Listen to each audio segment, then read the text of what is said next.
جھنڈا تھا اور ایک ہاتھ میں تلوار۔ کسی مشرک نے پیچھے سے آ کر ان کے ہاتھ پر حملہ کر دیا اور جس ہاتھ میں ان کا جھنڈا تھا وہ ہاتھ شہید ہو گیا۔ ان کے ہاتھ کے ساتھ ساتھ وہ جھنڈا گر گیا زمین پر۔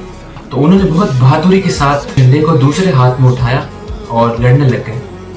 اپوزیشن میں کسی نے پیچھے سے ان کا دوسرا ہاتھ بھی شہید کر دیا۔ اللہ اکبر۔ جتنے ان کے ہاتھ بچے تھے انہی ہاتھوں سے وہ جھنڈے کو لیتے ہیں اور ایسے سینے سے لگا لیتے ہیں اور سینے سے لگا کر شہید ہو جاتے ہیں۔ مصعب بن عمیر رضی اللہ عنہ، one of the most handsome and charismatic personality among the صحابہ۔ ان کے بارے میں مشہور تھا کہ جب بھی مکہ کی گلیوں سے نکلا کرتے تھے آس پاس کے لوگ اور عورتیں وہیں رک جایا کرتی تھی، just to see his charming personality۔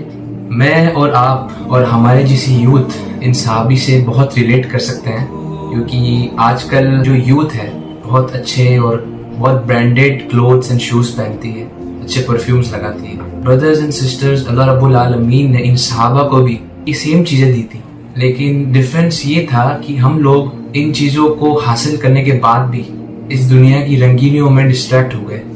لیکن مصعب بن عمیر بہت ہی فوکسڈ اینڈ بریو صحابی تھے جو کسی سے نہیں ڈرا کرتے تھے، لیکن ان کے بارے میں مشہور تھا کہ یہ اپنی ماں سے بہت زیادہ ڈرا کرتے تھے۔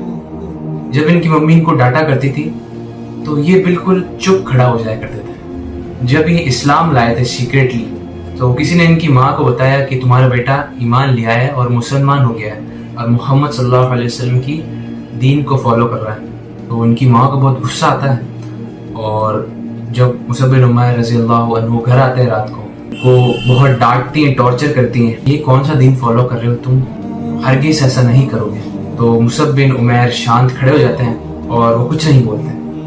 تو ایسا ہی چلتا رہتا ہے اور ان کی ماں ان کو سمجھاتی ہے، بہت کوشش کرتی ہے، لیکن مصعب بن عمیر کے بارے میں مشہور تھا کہ وہ اگر کوئی ارادہ کر لیتے تھے تو اس ارادے پہ ثابت قدم رہتے تھے۔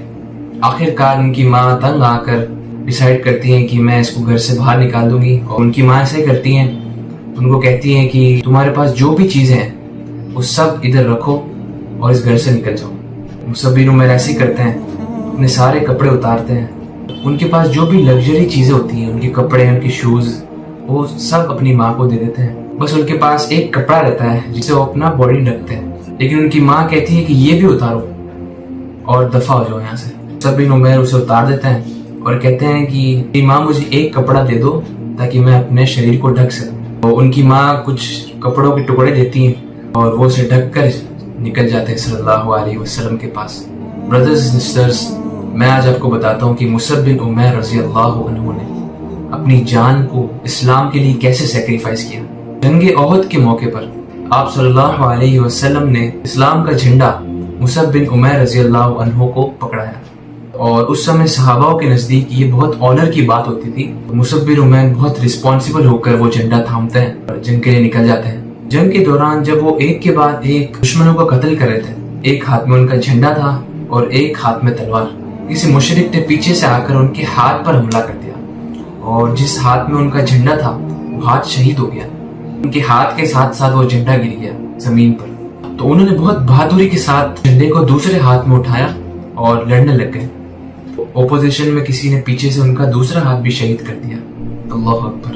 جتنے ان کے ہاتھ بچے تھے انہی ہاتھوں سے وہ جھنڈے کو لیتے ہیں اور ایسے سینے سے لگا لیتے ہیں اور سینے سے لگا کر شہید ہو جاتے ہیں۔ جنگ احد جب ختم ہو جاتی ہے تو آپ صلی اللہ علیہ وسلم کی نظر مصعب بن عمیر پر پڑتی، جو کہ زمین پر لیٹے ہوئے تھے، شہید ہوئے ہوئے۔ جیسے بھی صلی اللہ علیہ وسلم ان کو دیکھتے ہیں تو ان کی آنکھوں سے آنسو آ جاتے ہیں، وہ رونے لگ جاتا ہے اور فرماتے ہیں کہ ایک سمے تھا کہ جب مصعب بن عمیر رضی اللہ عنہ شہزادوں کی طرح مکہ کی گلیوں میں گھومتے تھے، وہ اپنی لائف بالکل پرنس کی طرح گزارتے تھے۔ He used to live life like a prince. But after his death، جب صحابہ ان کی کفن ریڈی کر رہے تھے تو ان کی باڈی میں سے ایک ایریا بچ جاتا تھا، یعنی کہ صرف آدھی باڈی ڈھکنے جتنا کپڑا بچا تھا۔ جیسے بھی وہ سر ڈھکتے ہیں تو پیر کھلے رہ جاتے اور پیر ڈھکتے تو سر کھلے رہ جاتے۔ تو ان کے سر کو کپڑے سے ڈھکا گیا تھا اور پیروں کو پتیوں سے ڈھکا گیا تھا۔ This is the youth at the time of Prophet صلی اللہ علیہ وسلم۔